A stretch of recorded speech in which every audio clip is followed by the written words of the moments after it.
నమస్తే అండి, నేను సునీతను. ఈరోజు మనం ఇంట్లోనే బాదం పొడి తయారు చేసుకున్నామండి. అది చాలా ఆరోగ్యానికి మంచిది కదా బాదం. నేను ఒక 200 గ్రాముల బాదం పప్పులు తీసుకున్నాను, 50 గ్రాముల షుగరు, 20 యాలకులు మన ఫ్లేవర్ కోసం అండి. ఇది సువాసన కోసం అనమాట యాలకులు. ఇవి బాదం పొడి చేసుకోవడానికి కావాల్సిన వస్తువులు.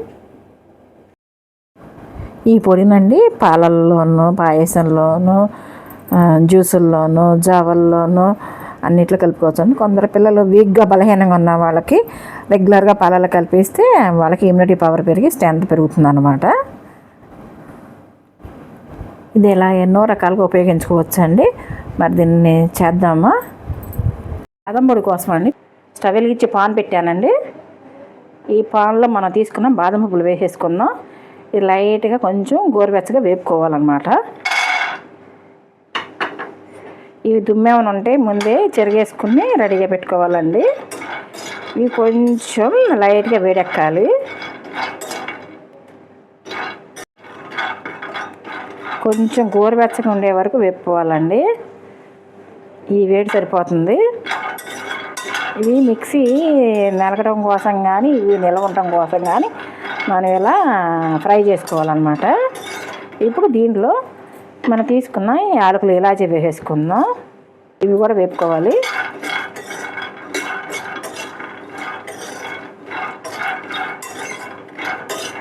ఇవి నిల్వ ఉంటుందండి. ఇలా వేపుకోవడం వల్ల మనకి ఇది చాలా టేస్టీగా బాగుంటుంది. బయట ప్యాకెట్లో దొరికినట్టే ఉంటుంది ఇలా చేసుకోవటం వల్ల. స్టవ్ కట్టేసుకుందామండి. ఇవి చల్లారి పెట్టుకున్న తర్వాత పంచదార కలుపుకుందాం. ఈ పంచదార చల్లారిపోయినాయండి బాదం పప్పులు. పంచదార పోసేసుకుందాం. చల్లారిపోయినాయి కదా, దాన్ని మనం మిక్సీ పట్టుకోవాలి. ఇదంతా మిక్సీ పట్టే లోపల ఒక చిన్న పని చేసి వద్దామండి. పక్షులకి వాటర్ పెట్టొద్దాం ఎదరికెళ్ళి. ఈ లోపల చల్లారాలి కదా, ఒక చిన్న పని చేసి వద్దాం. మేము ప్రతిరోజు ఇలా పక్షులకిను పిట్టలకి రోజు వాటర్ పెడతామండి. ఆహారం తీసుకునే ముందు ఉదయం మధ్యాహ్నం పూట టిఫిను ఒక గుప్పుడు రైస్ తీసుకెళ్ళి గోడ మీద పెడితే అవి వచ్చి ఒకటి తింటాయి అన్నమాట. అవి భూతదయ్య గురువు గారు చెప్తారు కదా, అలా మేము రోజు ఈరోజు కదండి ఇల్లు కట్టిన కానీ అలా పెడతానే ఉంటాం అన్నమాట. ఇవి పూర్తిగా చల్లారిపోయినాయండి. మిక్సీ జార్లో వేసి పొడి చేసుకొద్దాం. దీనిలో నుండి కుంకుమ పువ్వు కలుపుకుంటే కలర్ చాలా బాగుంటుంది. నా దగ్గర లేదు, అంతే వేయలేదు. ఈ పప్పులు వేసుకున్న తర్వాత కూడా పంచదార వేసుకోవచ్చండి. నేను మీకు తెలియటానికని అన్నీ కలిపి వేసాను. చూసారండి, నేను బాదం పొడి మిక్సీ పట్టుకొచ్చేసాను. ఇది ఒరిజినాలిటీ అండి. మనం ఇంట్లో చేసుకుంటే ప్రతిదీ ఒరిజినాలిటీ అనమాట. నేను అన్నీ ఇలా ఇంట్లోనే చేస్తాను. ఇప్పుడు దీన్ని మనం ఈరోజు నేను సగ్గుబియ్యం పాయసం చేస్తున్నా, దాంట్లో వేసి చూపిస్తాను. చూసారు కదా ఎంత పొడి పొడిగా ఉంటుంది. ఇది స్వీట్లో వేసుకున్న, పాలల్లో వేసుకున్న, పాయసంలో వేసుకున్న, జ్యూసుల్లో వేసుకున్న చాలా బాగుంటుందండి అసలు. ఇది మనం దీనిని ఎయిర్ టైట్ కంటైనర్లో పెట్టుకుందామండి. స్టోరేజ్ కోసం నేను ఒక ప్లాస్టిక్ డబ్బా తీసుకున్నాను, దాంట్లో స్టోర్ చేసుకుంటున్నాను. ఇది రెగ్యులర్గా నేను రోజు డైలీ జావలో వేస్తానండి. ఇంట్లో రాగి జావ చేస్తాను కదా, డైలీ వేస్తాను.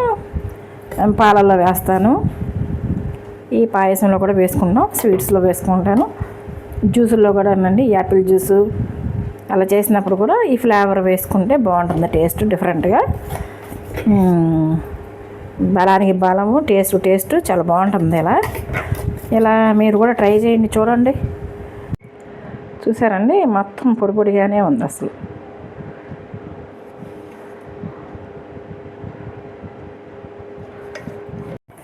నేను ఈరోజు ఇంట్లో సగ్గుబియ్యం పాయసం చేశానండి.